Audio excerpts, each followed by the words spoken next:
todo mês. Um dos destaques da temporada, tá? Que eu vou dizer para você agora, Andrezão, que é do Cruzeiro, que é o meia Matheus Pereira. Ele alcançou um feito que não acontecia no clube há pelo menos 7 anos. 10 gols e 10 assistências. Então, na verdade, né, são 15 assistências, né? 56 jogos, 10 gols e 15 assistências. Primeiro jogador do Cruzeiro a alcançar o feito desde 2017. Os números são bons, mas nem com esses números bons, Valu, você consegue chegar aqui e ter uma semana de paz, Valu. Futebol é coletivo, né? Futebol é coletivo, mas sem dúvida são números importantes, expressivos do Matheus Pereira.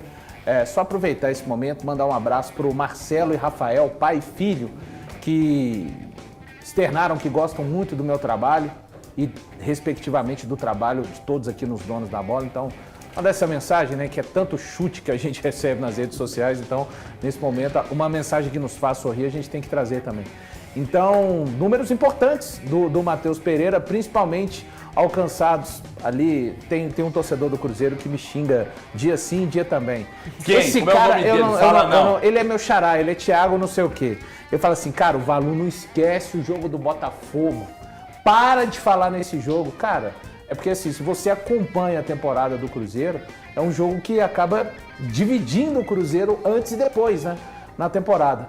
Então, o Matheus Pereira com esse feito importante, mas futebol é coletivo, né? Precisa da ajuda de outros jogadores, o Dineno que poderia ser um dos caras ajudar nesse aspecto de gols marcados, acabou se lesionando, o Rafa Silva que uma parte do ano ajudou também, a gente viu, ficou fora quando voltou, fez o que fez, o Verón inconstante, então é um cara que faz uma boa temporada, tem números importantes, mas o time, ele sentiu também a queda coletiva, não tem como isso não ser sentido no futebol. A impressão que se passa, Everton, é que se o Cruzeiro tivesse atacantes com mais qualidade, ou se até o Caio Jorge tivesse chegado antes, esse número de 15 assistências seria muito maior. O Matheus Pereira tem uma qualidade diferente, a gente sabe disso, até por isso ele é cobrado de ter mais participações em jogos grandes, porque a gente sabe da qualidade do Matheus Pereira, e quando quer achar um passe diferente, a gente sabe da qualidade do Matheus Pereira. A cobrança é justamente por isso. E o jogador tem que aceitar cobranças, né? Às vezes eu vejo esse elenco do Cruzeiro muito assim, cheio de nome e toque em relação a cobranças.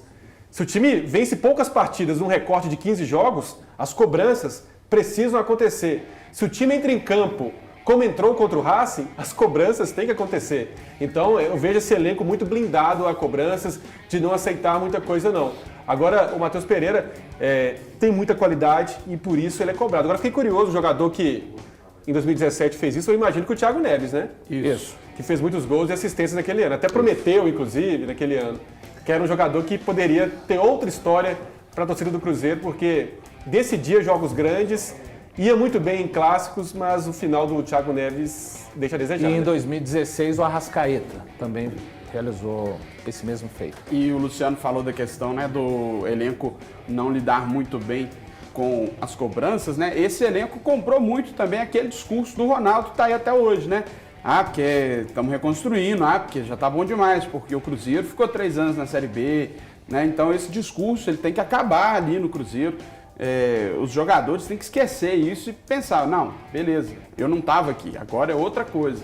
Daqui pra frente, vamos fazer o Cruzeiro grande. Isso nunca foi lugar de fala de nenhum jogador, na minha opinião, pra mim. Isso é verdade. Isso é um sentimento do torcedor.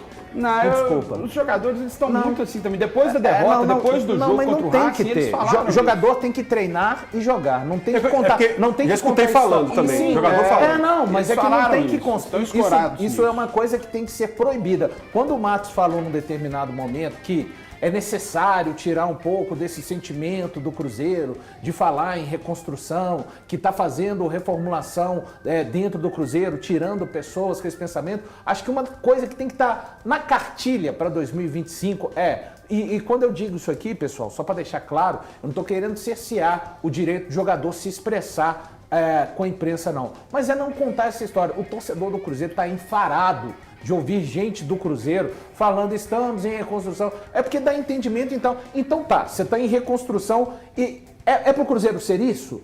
Porque senão os jogadores que conseguem o não rebaixamento, chegar à final da Copa Sul-Americana e perderem da forma de perder, tá bom pro Cruzeiro. E não é isso que fala a gestão do Pedro através também do Alexandre Matos. Ó, a questão é que se olharmos para né? Não acaba nunca. Se olharmos para o ano passado, nesse mesmo período, o Cruzeiro estava, mas assim, perigando cair. Sim. Mas muito desesperadamente lutando contra o rebaixamento. Esse ano, o Cruzeiro foi lá disputar uma final de Sul-Americana e briga por uma vaga Libertadores. Melhorou, mas consideravelmente. Fez frente do Mineiro. Consideravelmente.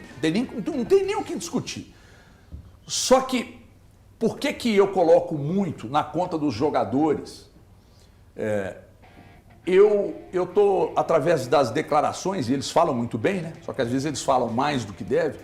Através das declarações, eu estou notando que há um desconforto do grupo com as ideias O Matheus Pereira admitiu. O Matheus Pereira é um deles. O William também. E não é só esse discurso que o Brunão e o Valu estavam comentando de que o Cruzeiro está em um processo de reconstrução que tem que acabar. Esse discurso de que dentro da diretoria existem coisas que desagradam, né? O Matheus Pereira, agora eu não vou lembrar, perdão, é o colega da imprensa que fez a pergunta na zona mista, mas em determinado momento o Matheus Pereira deixou claro que os jogadores, pelo menos alguns, ou ele próprio, têm um problema com algo interno que aconteceu.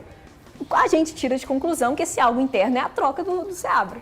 Pelo menos de acordo com o que a gente vê, com o que a gente acompanha, conforme o Cruzeiro mudou. Eu não consigo precisar, Clara. Eu não consigo tem ir áudio, em nenhuma direção, assim. Não, porque mas, são várias direções possíveis. Estou falando pra mim. Sim, claro. Sim. Mas eu avalio dessa forma, porque o Cruzeiro, depois que vazou aquele áudio do Pedrinho, decaiu progressivamente. Para, Clarinha. Decaiu Mas é você que essa parte desse papo de áudio, Não, mas eu não tô dizendo que era culpa. Não, mas ó, vai estou tentando mais ouvir esse negócio de áudio. Mas vamos lá, Não, mas calma antes do lá, áudio, o Cruzeiro é eliminado pro Souza e perde a final do Mineiro, também como acho. perde, e empata 3 primeiros jogos. Sim, mas a minha crítica Você tem encontrado com alguém que está tentando colocar isso na sua cabeça? Não, mas a minha crítica é essa, é porque parece que os jogadores do Cruzeiro, além de estarem encostados nesse discurso de que o Cruzeiro está em reconstrução e nesse discurso que existe um problema interno, estão se escorando nesses dois fatos para justificar o desempenho horrível. Não pode entrar no Sul-Americano como entraram. Não pode fazer um jogo errando 3.000 passes como fez contra o Grêmio. Isso é inaceitável e isso é culpa dos jogadores também. É claro que o Diniz tem seus problemas, o encaixe do Diniz não está funcionando, ainda não conseguiu se encontrar, as ideias não estão indo bem. Mas os jogadores têm que se parar de se encostar, tanto no trabalho do Diniz, quanto nesse discurso de problemas internos, nesse discurso de o Cruzeiro estar em reconstrução, porque já era, galera. O objetivo do Cruzeiro esse ano era brigar por uma vaga na Libertadores. Um clube que está brigando por vaga na Libertadores já passou do período de construção há muito tempo. A virada de chave do Cruzeiro com a chegada do Pedrinho deixou muito evidente que o Cruzeiro agora já saiu da UTI, já está bem das pernas. Já saiu da UTI. Agora é buscar resultado em campo. E os jogadores não estão conseguindo. Algo que o jogador não gosta, e assim, até falando com jogadores e ex-jogadores, é treinador dando chilique na beira do gramado. Também. E assim, jogador e não aguenta, gosta. né? Não tô falando que tá certo não, tá? Aliás, jogador, se o áudio for problema, pelo amor de Deus também, viu? Já deu tempo. Já passou, né? Essa é a crítica. Supera, gente. Mas o Valu disse, antes do áudio, os caras já tinham tomado duas supera. Mas a se impressão chiliga que eu problema, tenho... supera também, Exatamente, né? mas a impressão que eu tenho é que os jogadores ainda estão muito apegados nessa situação. E outra coisa, Aí os jogadores estão apegados ao campo, os jogadores estão apegados à reconstrução, ao áudio, ao não gostar do Diniz, o técnico que eles gostavam. Enquanto isso, 4 meses de futebol quando assim, o Seabra estava aí, que era amigão, que era querido, por que não vocês também não correram? estavam jogando nada. Por que não correram pra ele? Também não estavam jogando nada. Agora, sabe